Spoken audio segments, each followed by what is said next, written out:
सहस्त्र आम्र, 1000 आम के वृक्ष लगा लो। सहस्त्र आम्र और शत पीपल रोपण, 100 पेड़ पीपल के लगा दो। सहस्त्र आम्र शत पीपल रोपण, 100 फल तुलसी शाखा गोपन। सहस्त्र आम्र शत पीपल रोपण, 100 फल तुलसी शाखा गोपन। एक व्यक्ति ने 1000 आम के वृक्ष लगाए और 100 पीपल के वृक्ष लगाए, तो पीपल का वृक्ष दिन रात ऑक्सीजन देता है, तो सबको प्राणवायु का दान कर दिया उसने। और सहस्त्र आम्र फल, तो आम छाया भी दी, ऑक्सीजन भी बढ़ाई, लकड़ी भी दी समाज को, फल भी दिए, भौरों के लिए उसका बोर सुगंध मकरंद, पक्षियों के लिए भी फल, मनुष्यों के लिए फल। 1000 आम के कितने फल लोग खाएंगे, कितना बड़ा पुण्य है। 1000 आम के वृक्ष, 100 पीपल के वृक्ष लगाने का पुण्य कितना है।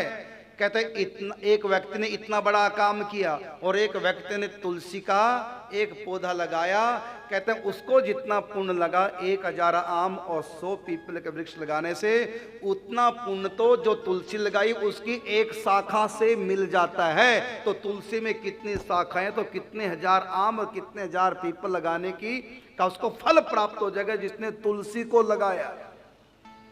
सोचिए कितनी महिमा, जरा विचार कीजिए। ये बताया रोपण की महिमा नवदा भक्ति के अंतर्गत रोपण। अब नवदा भक्ति के अंतर्गत आगे आता है सिंचन, सींचना, और बड़े ध्यान से सुनेंगे। तुलसी बन सींचे जे कोई, भुवन सहित हरि तृप्ति होई।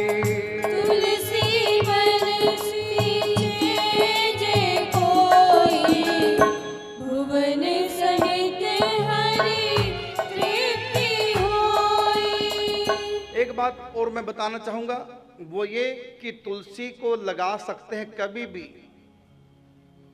लेकिन यदि श्रवण नक्षत्र में लगाएं। एक चमत्कार देखना, ये 27 दिन के बाद आता है, 26 दिन के बाद 27वां नक्षत्र। चांद्रमास में 27 नक्षत्र होते हैं, तो उसमें एक श्रवण नक्षत्र है।